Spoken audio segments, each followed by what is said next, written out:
The first invader is almost insulting in its size. In a landscape built from red stone, hard light, dry grass, and animals tough enough to survive months of heat, the mosquito feels too small to matter. It has no crushing jaws, no venomous fangs, no dramatic charge from the scrub. It does not look like the kind of creature that can reshape behavior across an ecosystem. That is the trap. The outback often teaches danger through scale. Big droughts, big floods, big distances, big predators. But some of its most exhausting pressure arrives on wings so thin they nearly vanish in the air. A mosquito does not need to kill an animal outright to become dangerous. It only needs to return again and again, turning rest into irritation, feeding into interruption, and survival into a constant calculation of how much blood, energy, and patience a body can afford to lose. After rain, the change can feel almost supernatural. A dry basin that looked dead for months begins to hold shallow water in hoofprints, clay pans, roadside drains, tree hollows, and temporary pools scattered across the scrub. To larger animals, this water is relief. Kangaroos, wallabies, emus, cattle, feral goats, reptiles and birds are drawn toward it because water in the outback is never just water. It is a temporary center of gravity. It decides where animals move, where predators wait, where plants flush green, and where the next few weeks of life will concentrate. But the same rain that softens the land also unlocks a hidden outbreak machine. Mosquito eggs and larvae exploit these brief aquatic windows with brutal efficiency. They do not need a permanent river or a deep lake. Many need only still, shallow water and enough warmth to accelerate development. In the outback, where heat can speed biological processes and temporary pools can vanish quickly, insects built for fast reproduction have to move faster than evaporation. When conditions align, they do. At first, the mosquitoes are only a shimmer near the waterline. Then, the shimmer thickens. By evening, when the day's heat begins to bleed out of the red earth, the air above the pools seems to gain texture. It is no longer empty space. It is a living screen of bodies searching for breath, sweat, carbon dioxide, heat, and exposed skin. This is where the small equals harmless idea falls apart. One mosquito is a nuisance. Thousands become environmental pressure. Millions become weather with mouthparts. They do not roar through the outback like a visible invasion from somewhere else. They rise from within it, from the rain-filled pockets of the land itself, as if the ecosystem has flipped a switch and turned relief into harassment. For animals gathered around waterholes, the cost begins immediately. A kangaroo trying to drink must keep lifting its head, twitching its ears, shaking its shoulders, and shifting its weight. Its tail, usually a tool of balance and movement, becomes part of a defensive rhythm. Birds break feeding patterns to preen and scratch. Emus step away from water, then return, then step away again, caught between thirst and irritation. Smaller mammals shelter earlier than they otherwise would, losing valuable time when temperatures are lower and feeding is safer. Even reptiles, often imagined as detached from insect pressure, are not outside the system. Their exposed eyes, nostrils, and softer skin folds can still become targets, and the disturbance around waterholes can change the timing and confidence of their movements. The mosquito's power is not one bite, it is the forced repetition of response. That repetition matters because energy is currency in the outback. Nothing wastes it casually. A kangaroo resting in shade during the heat of the day is not being lazy. It is managing water loss and body temperature. An animal that moves at the wrong time burns moisture it may not replace. A bird that abandons a feeding patch too early may lose the calories needed for breeding, migration, or surviving the next dry spell. Constant biting breaks these budgets into small leaks. Every kick, shake, twitch, sprint, and relocation has a price. The mosquito drains blood directly, but it also drains attention. It makes animals spend survival energy on not being bitten instead of feeding, resting, watching for predators, tending young, or conserving heat and water. That is the invisible damage, not one dramatic wound, but 1,000 tiny withdrawals from the body's reserves. The pressure can alter space itself. A waterhole that should be a refuge becomes a trap of irritation. Animals may cluster in windier areas where flying insects struggle, even if those places offer less shade or poorer grazing. Some move toward open ground, sacrificing cover to escape the densest insect clouds. Others crowd together, not because the group removes the problem, but because movement and body density can reduce individual exposure or confuse targeting for brief moments. This can create a cruel trade-off. Clustering may reduce insect attention for some individuals, but it also increases competition, stress, and the visibility of prey to predators. In an ecosystem, one pressure almost never stays alone. A mosquito outbreak can change where animals stand, when they drink, how long they feed, and how exposed they become to everything else watching from the margins. Predators understand these changes without needing to understand mosquitoes. A dingo does not need to know why wallabies are restless near a waterhole. It only needs to notice that they are distracted, moving, and less settled than usual. Raptors hunting near flood-fed grasslands benefit when small animals are pushed into open patches. Snakes may find prey routes altered as rodents shift nesting or feeding behavior to avoid biting swarms. Even scavengers can be pulled into the indirect chain because stress, exhaustion, and disease risk do not always kill quickly, but they weaken bodies over time. The mosquito is not the final predator in every story. Often, it is the pressure that makes another predator's job easier. There is also a biological intimacy to the mosquito that makes it different from a visible attacker. A larger predator confronts the body from the outside. A mosquito searches for entry. Its mouthparts are not a simple needle, but a refined feeding system, adapted to pierce skin, locate blood, and keep the meal flowing long enough to withdraw. Its saliva is part of the weapon. It can interfere with clotting and trigger immune reactions, leaving irritation behind after the insect has gone. In that sense, the bite is both feeding and intrusion. The animal loses blood, but it also gains inflammation, distraction, and sometimes pathogens.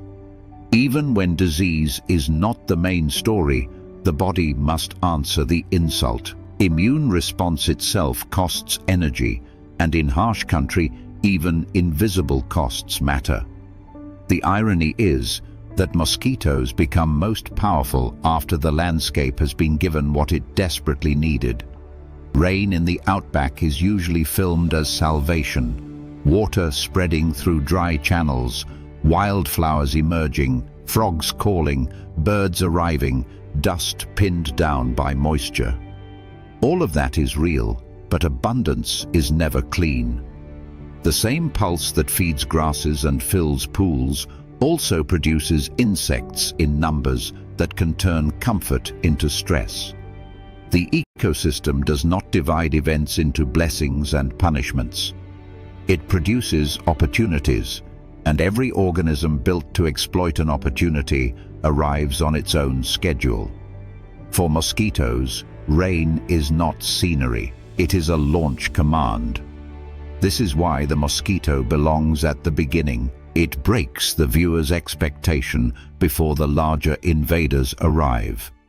The danger is not always a foreign animal marching into the outback with teeth and claws. Sometimes the invasion comes from inside the system, when heat, water, timing and reproduction combine so perfectly that a native pressure becomes overwhelming. The outback is not simply being attacked from beyond its borders. At times, it attacks itself through imbalance, through outbreak, through the sudden multiplication of something normally dismissed as background noise. The mosquito is tiny, but it reveals a brutal rule of Australian survival. An ecosystem does not need a monster to change behavior. Sometimes it only needs a cloud that never lets anything rest. The second invader does not rise from the ground like a swarm after rain. It builds upward into the leaves and takes possession of the forest one branch at a time.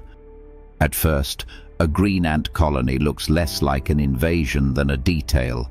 A few bright bodies moving along the underside of a leaf, legs gripping the glossy surface with mechanical confidence, antennae touching the air in quick, precise strokes.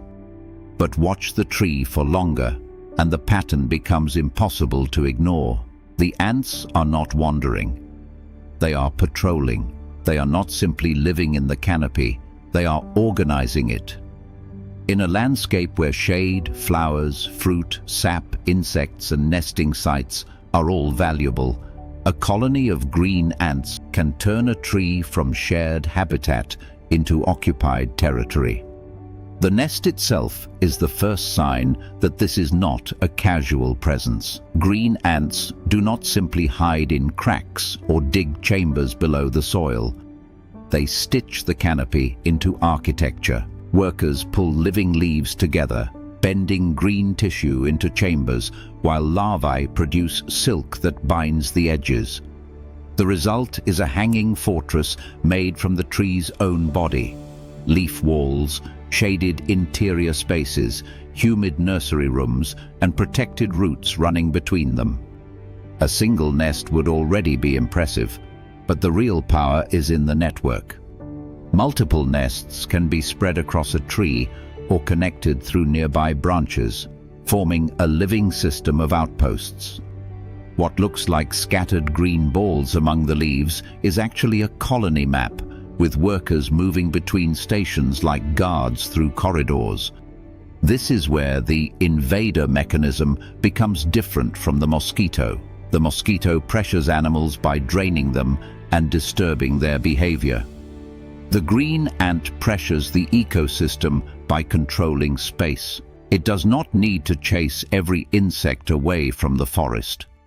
It only needs to dominate the right trees, the right flowering branches, the right canopy bridges, and the right feeding routes. A tree in the outback or tropical north is not just a trunk with leaves, it is a vertical marketplace.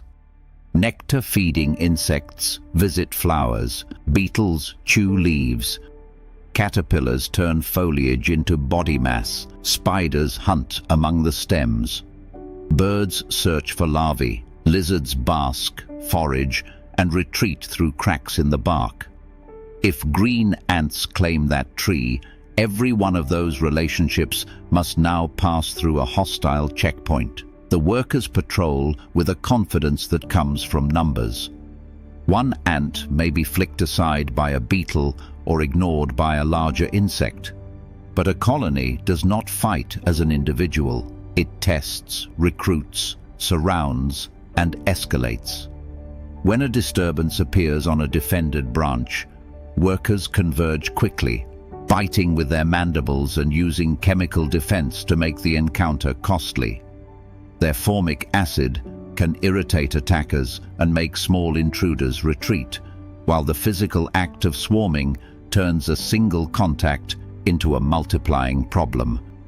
An insect landing on a flower may suddenly find legs, antennae, and wing joints being grabbed from several directions.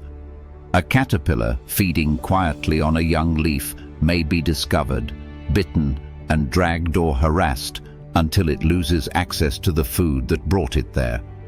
The tree has not changed shape, but for many small animals, it has changed rules. That shift matters because pollination and feeding are built on repeated visits. A flower does not need one random insect. It often depends on a rhythm of movement, with insects arriving, feeding, carrying pollen, and moving onward. When aggressive ants occupy flowering branches, some pollinators may avoid them, reduce the time they spend feeding, or switch to safer plants. The effect is subtle, not cinematic, in the simple predator versus prey sense, but it can still alter the flow of energy and reproduction. A canopy controlled by green ants may have fewer soft-bodied herbivores because the ants attack them, but it may also become less welcoming to certain visitors that would normally feed, pollinate, or become food for something else. The ants are not merely taking insects out of the tree, they are changing which interactions are allowed to happen there. From a distance, the tree still looks peaceful. Sunlight breaks over the leaves, bark heats through the morning, and the wind moves the branches with the same slow rhythm as before. But inside the canopy, the behavior of other species begins to bend around the colony. Small insects land and leave quickly. Some avoid the main trails entirely. Spiders shift webs to less active zones or abandon exposed hunting routes. Lizards that might normally search through the outer foliage move with more caution, because a green ant bite is not a mortal wound for them, but it is still a violent inconvenience delivered by dozens of defenders that do not respect size. Birds can take advantage of the ants by eating them or raiding around them, yet even birds must deal with the fact that prey distribution has changed. The tree is no longer a neutral hunting ground. It is a defended city with food stored, roads guarded, and alarms that travel faster than most intruders can adapt. The network effect is what makes the occupation feel almost political. A single ant trail is only a line of traffic. Several trails across multiple branches become control. If one canopy corridor links tree to tree, the ants can expand their patrols through a living bridge, turning separate plants into one defensive zone. For other insects, this is the difference between avoiding a nest and avoiding a whole patch of habitat. A branch that would have been a safe crossing becomes a danger route. A flowering cluster becomes expensive to visit. A sap source becomes guarded.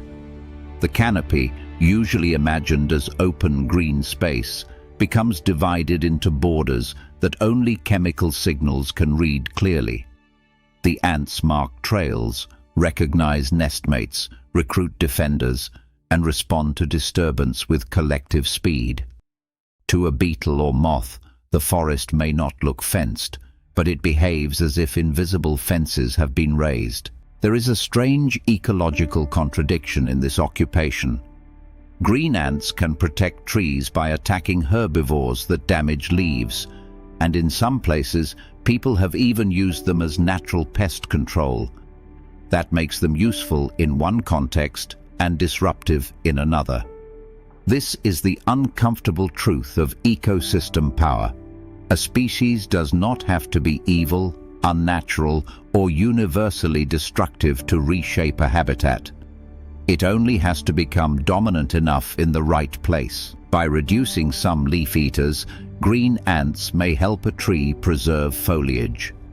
By driving away or intimidating other insects, they may also simplify the community using that tree. Protection and exclusion can come from the same jaws.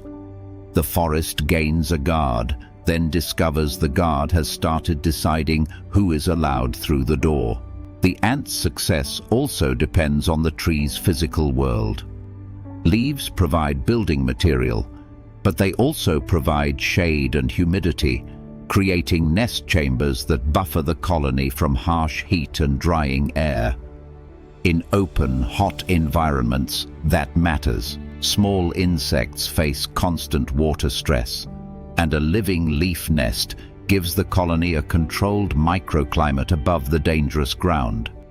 The canopy is not only a food zone, it is a climate refuge.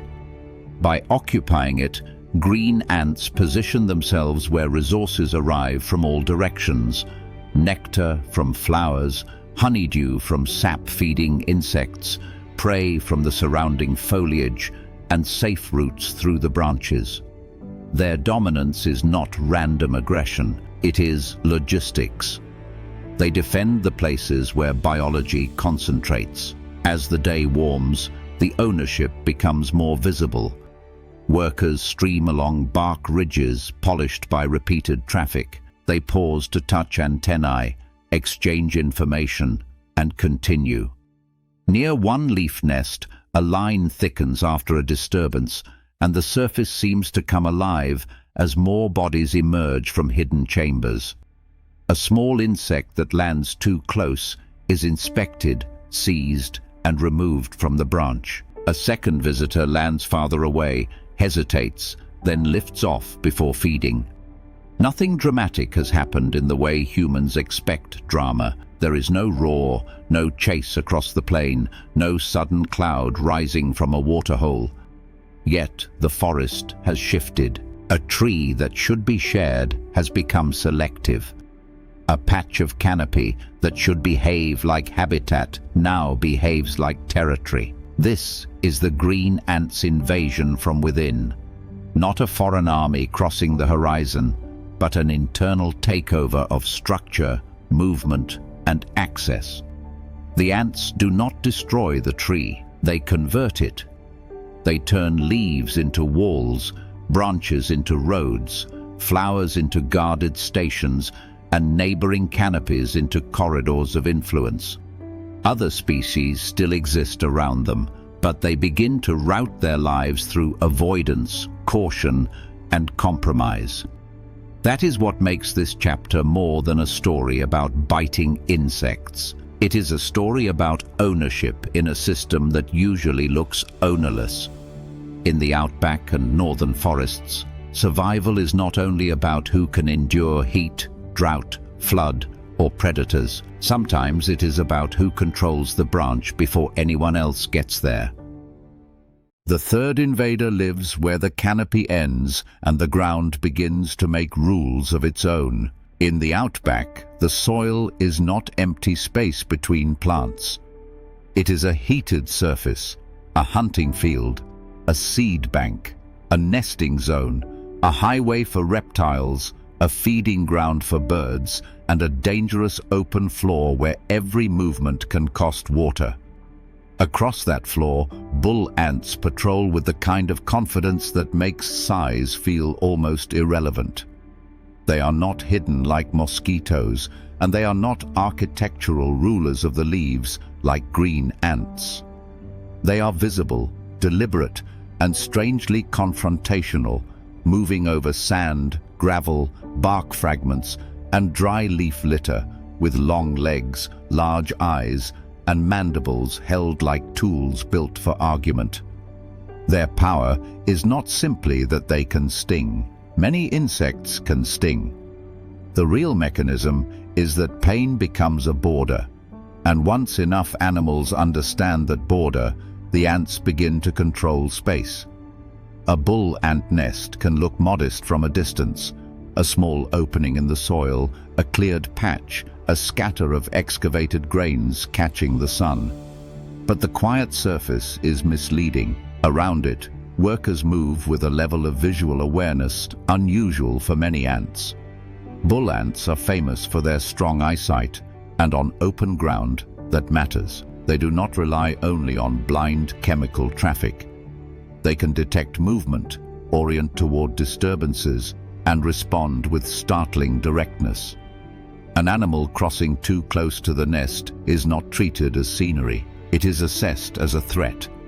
A lizard pausing near the entrance, a beetle cutting across a trail, even the footfall of a larger animal can trigger investigation. The ants advance rather than scatter, and that behavioral choice changes the psychology of the ground. Most small creatures survive by avoiding attention. Bull ants survive by making attention expensive. Their sting is the territorial weapon that gives the warning credibility. A bull ant can bite to anchor itself, then curve the abdomen forward and deliver venom through the sting. The pain is immediate and memorable, not just because of the venom itself, but because of the way the attack is delivered with determination. A single worker is enough to teach a lesson to an animal that made a poor route choice. Several workers make the message impossible to misread. This is not predation in the simple sense, although bull ants do hunt and scavenge. It is enforcement. The nest area, the trail, the food source, and the shaded margin around a resource can become defended ground. The result is a tiny zone of control that larger animals learn to root around. In dry heat, that control becomes more important because the outback compresses life into usable patches. Shade is not decoration, it is survival infrastructure. A strip of shadow beneath a fallen branch can be cooler than the exposed sand around it. A clump of spinifex can hold insects, seeds, moisture, and cover. A dead animal, a dropped fruit, a patch of flowering ground cover, or a sap leak in rough bark can pull many species into the same small area. When resources are scattered and heat punishes unnecessary movement, any creature that can defend one of those patches gains influence far beyond its body size. A bull ant colony does not need to dominate the whole landscape.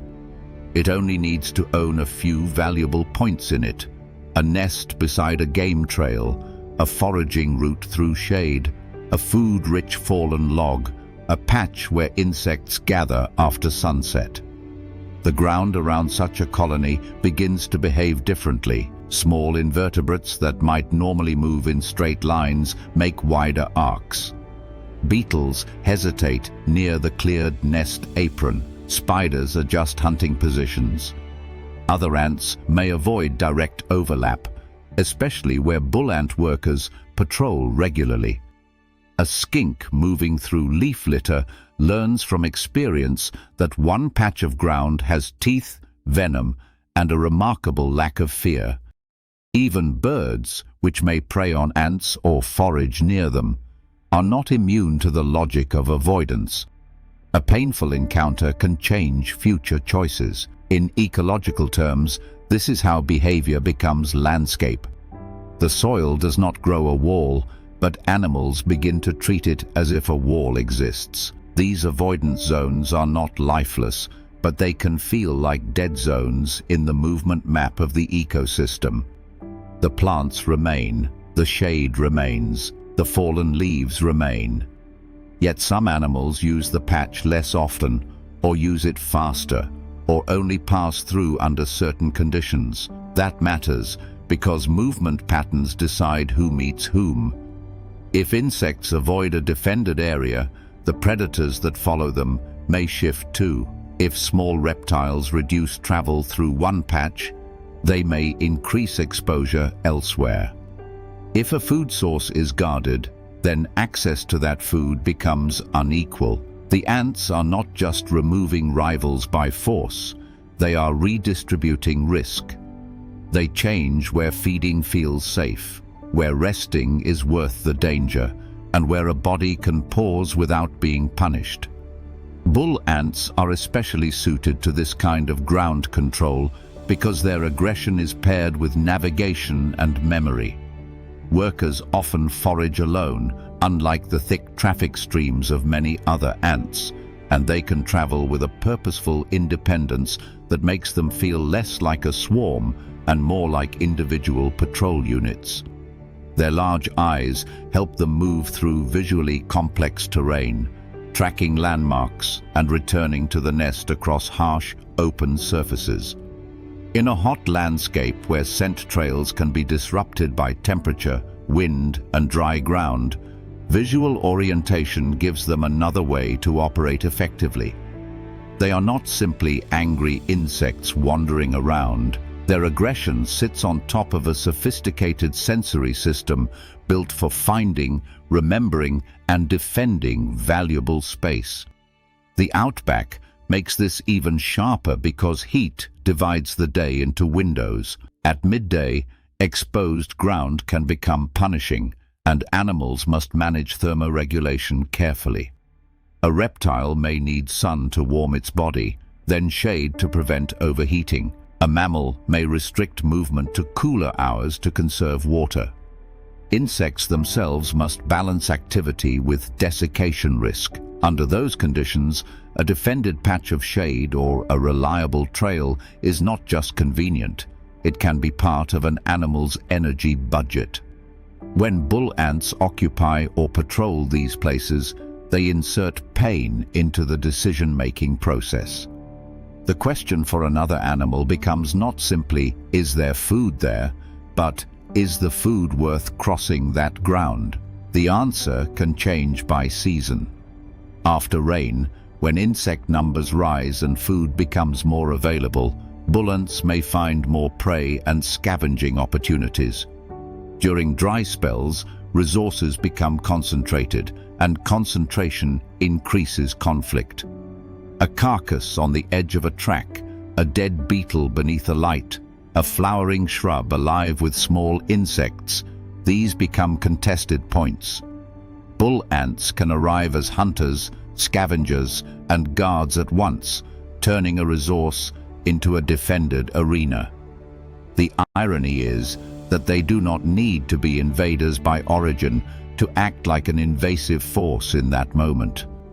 They belong to the system. They evolved inside Australian conditions.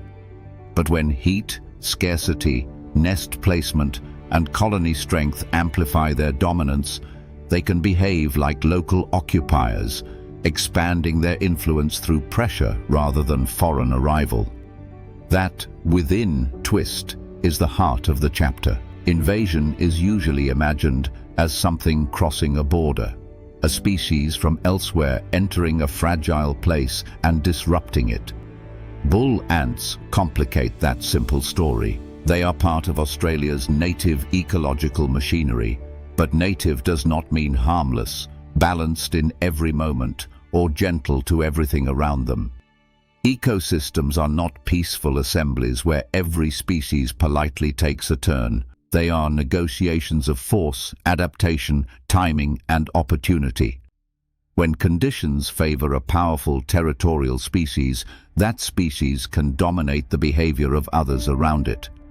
The invasion comes not from outside geography, but from inside possibility. A familiar animal becomes overwhelming when the landscape gives it leverage. At ground level, that leverage is visible in small scenes. A beetle turns away from a trail it would have crossed. A skink lifts its feet quickly over hot sand, then veers around a nest opening. A bird lands, pecks once, and leaves after workers begin to converge. The ants keep patrolling, not dramatically, not wildly, but with a steady territorial certainty that makes the whole patch feel claimed. In a world where every meter of shade and every mouthful of food can matter, that certainty has consequences. The bull ant does not have to empty the outback. It only has to make certain places painful enough that other animals rewrite their routes. And once the routes change, the ecosystem has already changed with them. The fourth invader does not need to swarm, sting, or occupy a tree. It moves through the outback as a pressure field. A dingo crossing red ground at first light may appear almost underwhelming compared with the violence people expect from predators. It is lean, quiet, built for distance rather than spectacle. Its paws, placing weight carefully over sand, stone, and dry grass as the heat begins to rise from the earth. There may be no chase, no kill, no dramatic collision of teeth and muscle, yet long before the dingo reaches anything, the landscape has already begun reacting to it. Kangaroos lift their heads sooner, wallabies hesitate at the edge of open ground. Feral goats cluster closer to broken cover. Birds feeding low in the scrub move higher or shift position. The predator has not taken a life, but it has taken something else. Certainty. This is where the dingo reshapes the outback most powerfully. Predators do not only change ecosystems by reducing prey numbers, they change ecosystems by forcing prey to behave as if death is nearby, even when it is not visible. This is fear ecology, and it can be stronger than a simple body count because fear operates every day across many decisions. A kangaroo that avoids an open plain at dusk may survive, but it also loses access to the best grazing in that moment. A wallaby that feeds under thicker cover may be safer from pursuit, but the plants there may be poorer, rougher, or already heavily used. A herd that crowds near rocky escape terrain may reduce its chance of being caught, while increasing competition, parasite exposure, and pressure on the vegetation inside that refuge. The dingo's influence begins in the nervous system of its prey, then spreads outward into the plants beneath their feet. The outback makes fear especially expensive because movement is already a negotiation with heat, water, and distance. Animals cannot simply choose the safest place and stay there forever. Safety may have less food. Food may have less cover. Water may lie across open ground where a running predator has the advantage. Shade may protect the body from overheating, but also narrow escape routes. Every animal is forced to solve a shifting equation: where to feed, when to move, how long to drink, whether to cross an exposed patch, and how far to travel before the day becomes too hot. The dingo adds another variable to every calculation. It makes the map psychological. Ground is no longer just ground. It becomes risky, safer, contested, remembered. At the edge of a waterhole, that invisible map becomes visible through behavior. In the cool hours, kangaroos may approach cautiously, stopping often to scan. Their large ears rotate independently, sampling the air for sound, while their eyes watch the open margins where a dingo could appear. A relaxed animal lowers its head and feeds in longer stretches. A pressured animal takes shorter bites, lifts its head more often, and spends more time alert than eating. Those seconds matter. Feeding is not just chewing, it is energy intake, gut processing, body maintenance, reproduction, and survival stored in plant matter. When vigilance steals time from feeding, fear becomes a nutritional force. The prey may not be wounded, but it is already paying. Open ground is where the dingo's presence can feel largest. Many prey animals prefer visibility because it helps them detect danger early, but open ground also gives a cursorial predator room to pursue. Dingoes are not built like ambush cats. They are endurance hunters, social when conditions favor cooperation, and capable of testing animals over distance. That means a wide plain can be both a warning system and a killing field.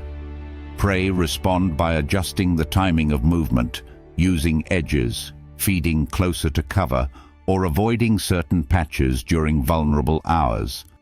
Some areas may be grazed less intensely because they feel too exposed. Others, especially safer pockets near cover, rock, shrubs, or human-altered refuge, may receive heavier use.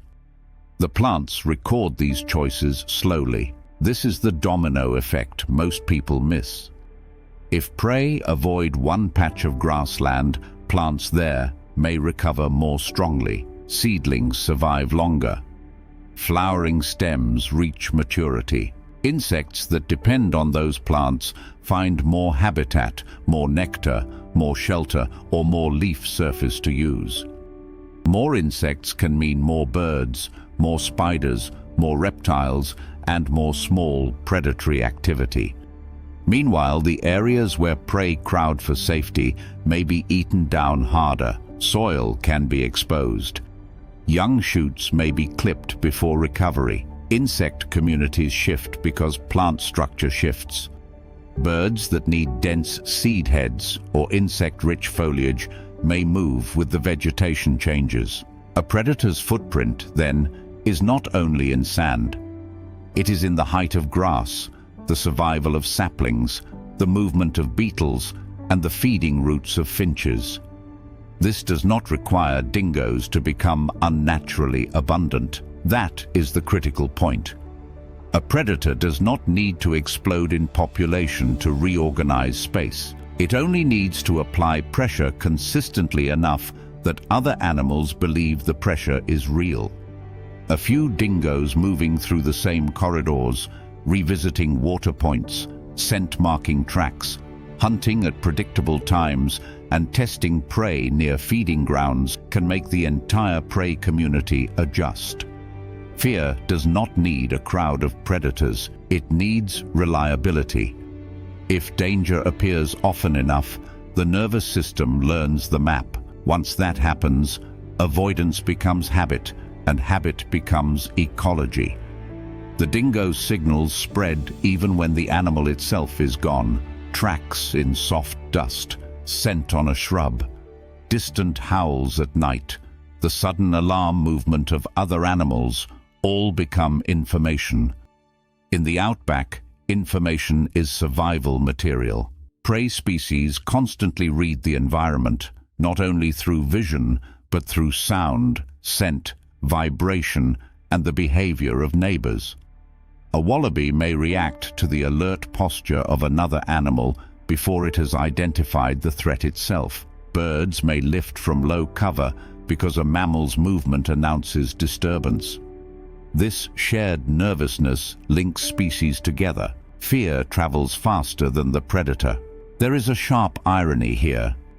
Dingoes are often discussed through arguments about whether they belong, how long they have been in Australia, and how they affect livestock or native wildlife. But inside the ecosystem, their role is not just a label, it is function.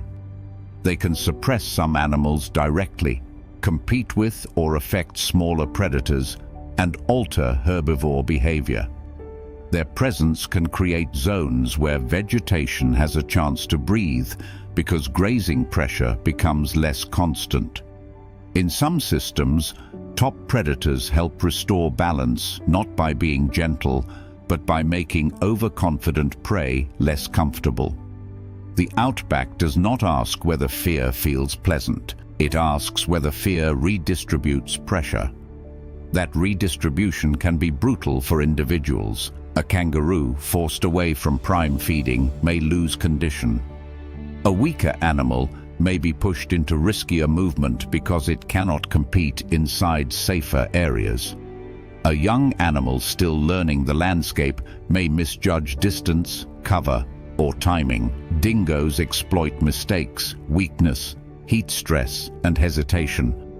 But at the ecosystem scale, the same predation pressure can prevent any single group from using the landscape without restraint. This is the uncomfortable genius of predators. They create limits before they create carcasses. Their threat shapes behavior at a scale their bodies never physically occupy. The from within twist is that this invasion is not about a strange creature pouring into the outback and multiplying beyond control. It is about an existing predator becoming powerful through consistency. The dingo invades the decision-making of other animals.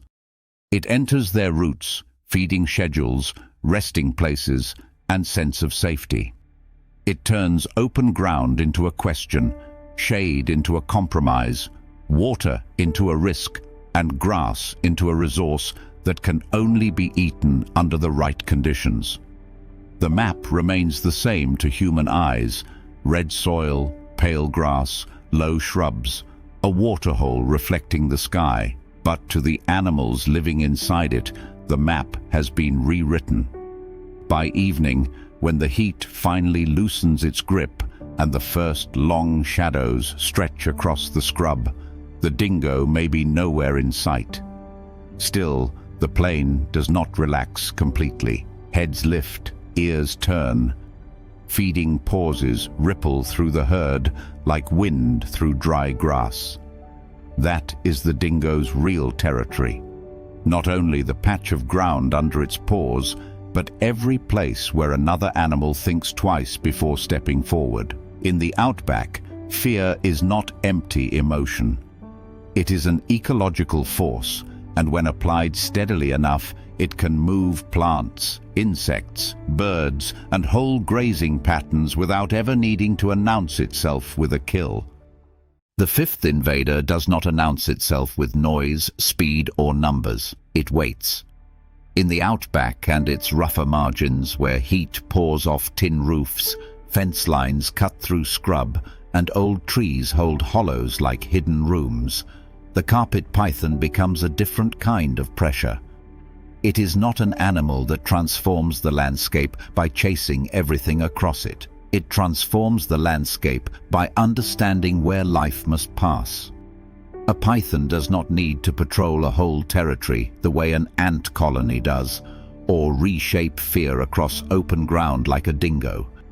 It only needs the right branch, the right roof cavity, the right hollow log, the right shaded corridor beside a shed, creek line, rock pile, or poultry yard.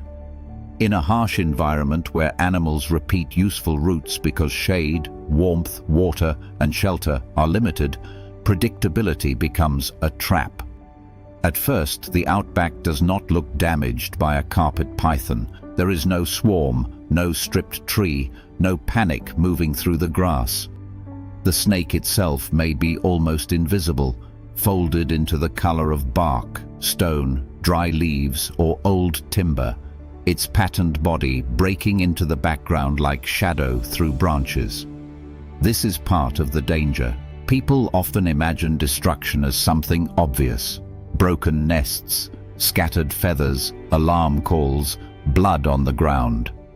But ambush predators work through subtraction. They remove one animal, then another, quietly enough that the habitat remains visually intact while its small voices begin to fade. The landscape still stands. It simply grows emptier. Carpet pythons are built for this kind of slow pressure. They are not wasteful hunters. Their bodies are designed around patience, concealment, and sudden commitment. They can remain still for long periods, conserving energy while the environment delivers prey to them. This is low-effort, high-payoff predation, and in the outback that strategy makes brutal sense. Every movement in heat has a cost. A snake that can wait in a shaded hollow or along a warm edge avoids spending energy on pursuit. It lets mammals, birds, and reptiles do the traveling. When a rat slips along a beam, a possum explores a roof space, a bird returns to a nest cavity, or a small marsupial follows the same covered run toward food. The python is already positioned inside the routine. Edges are where this strategy becomes especially powerful. Natural edges have always mattered: the boundary between dense scrub and open ground, between rock and sand, between creek vegetation and dry country. These are places where animals move because edges offer choices. There may be cover on one side, visibility on the other, insects gathered in damp pockets, seed-bearing grasses in the light, or hollows in older trees. Human-modified edges add even more opportunity. Sheds create shade. Roofs hold warmth after sunset. Water tanks attract birds and rodents. Chicken coops, compost heaps, grain spills, garden beds, and stored equipment gather prey species into reliable patterns. A carpet python does not need to understand human design. It only needs to use the shelter, warmth, and prey concentration that human structures accidentally provide. The snake's relationship with temperature is central to the story. As an ectotherm, a carpet python does not produce body heat the way mammals and birds do. It must manage its body temperature through behavior, shifting between sun, shade, warm surfaces, cool retreats, and insulated cavities. This makes human edges strangely useful. A roof space can hold residual heat long after the air outside cools. A timber wall can offer crevices. A shed can provide stable shelter during extremes. In dry country, where nights may drop sharply after punishing daytime heat, warm artificial surfaces can extend activity windows. The python becomes most effective where thermoregulation and prey movement overlap. It waits where it can stay comfortable and where other animals must pass. Its attack is fast because everything before it is slow. A carpet python may remain motionless until the prey is close enough that distance no longer matters. Then the head moves, the jaws seize, and the body follows. Constriction is often misunderstood as crushing in a crude mechanical sense, but the effect is more precise and more frightening. The coils interfere with circulation and breathing, tightening around the body as the prey struggles. The python does not need venom. It uses muscular control, grip, and timing. Against small mammals and birds, the result can be final before the wider habitat notices. There may be a burst of movement, a brief disturbance in leaves or rafters, and then the corridor becomes quiet again. Over time, that quietness can change the local community. One python in the right place is not just one predator. It is a repeated removal point. A hollow used by nesting birds, a roofline used by rodents, a vine-covered fence used by small mammals, a creekside branch used as a crossing route. These are not random locations. They are ecological funnels. If a python occupies one of them, it can take animals that are important beyond their own bodies. Small mammals turn soil, move seeds, feed owls, feed quolls where they occur, and become part of the food web that supports larger predators.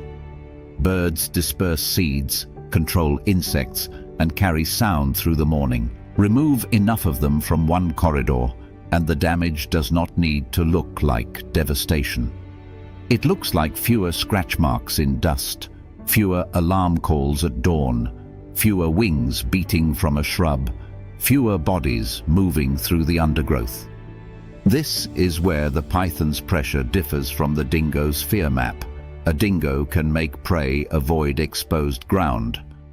A carpet python can make shelter itself dangerous. That is a deeper psychological twist for small animals, because shelter is supposed to be the answer to danger. A hollow log protects from heat and hawks. Dense vines hide movement. Roof cavities shield animals from weather. Rock gaps keep bodies cool. But an ambush snake can turn these safe places into killing rooms. The prey does not have unlimited alternatives. In the outback, good shelter is limited, and competition for it can be intense. If the safest places become occupied by a patient predator, the whole logic of survival is inverted. The silence after this kind of predation is easy to underestimate. Humans notice loud decline, a flock that vanishes, a carcass in the open, a plague that strips leaves. But many ecosystems weaken through missing repetitions, a bird that no longer returns to a nest hollow, a small mammal that no longer forages under a particular shrub, a gecko population thinned along a wall because a snake has learned the night route. A food chain does not collapse all at once. It loses habits. The carpet python's invasion is therefore not a storm moving through the outback. It is a slow edit, cutting small animals from scenes that still look complete. This is not to say the carpet python is unnatural or evil. In many Australian environments, it belongs as a native predator, part of the long negotiation between stealth, shelter, and prey vigilance. The within hook is sharper than that. The python becomes invasive in effect when conditions amplify its advantage, when human structures concentrate prey, when altered edges create new corridors, when water points and shelter bring animals into predictable contact, and when the snake's patience meets a landscape full of repeated behavior.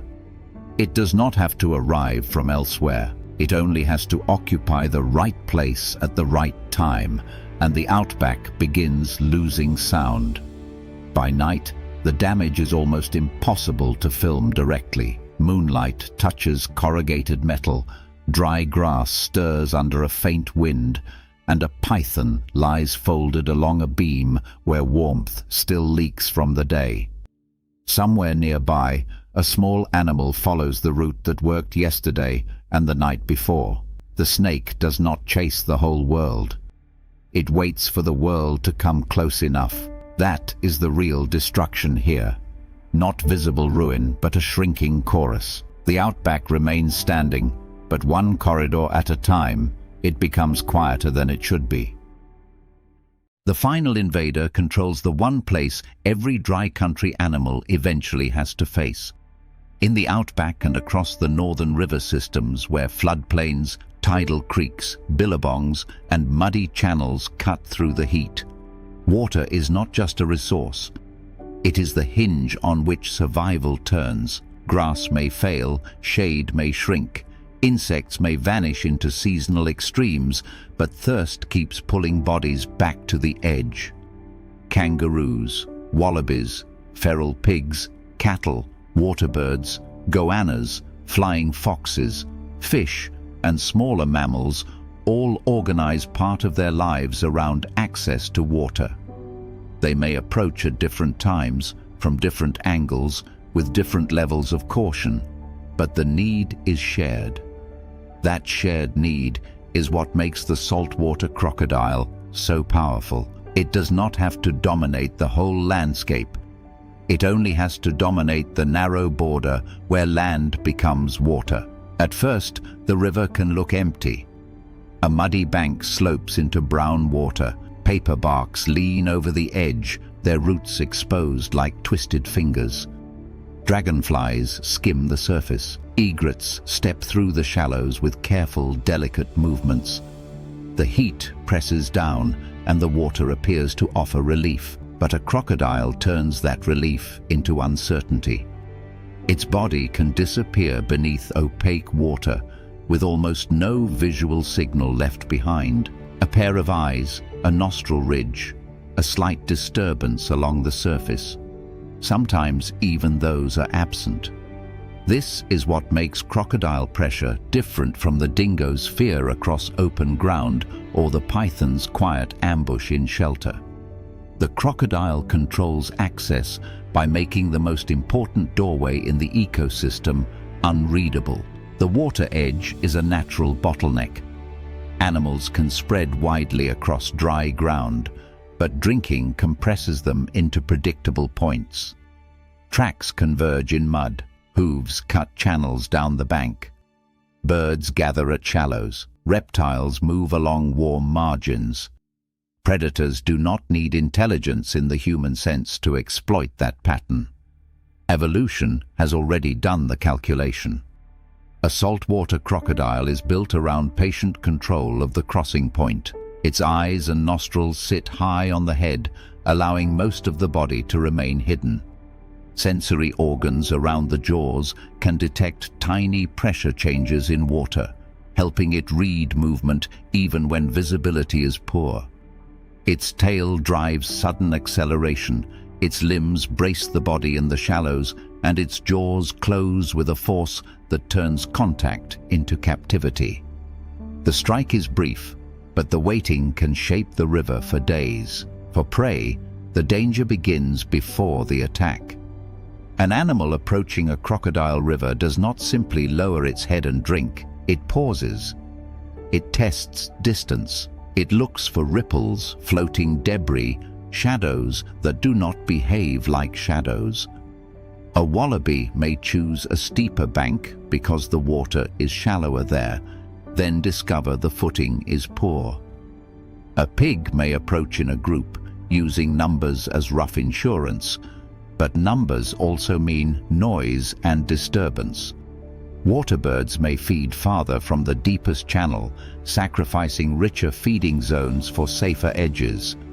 Larger animals may still drink because thirst eventually overrides hesitation, but the pattern changes. Drinking becomes shorter, more alert, more expensive. The body receives water, but the nervous system pays for it. When crocodiles occupy key water edges, access begins to collapse. A river is not equally usable along its full length. Some banks are too steep. Some are choked with reeds. Some are exposed to other predators. Some hold deep water close to shore, giving crocodiles ideal attack cover. Others are shallow but far from shade, forcing animals into heat stress during approach and retreat.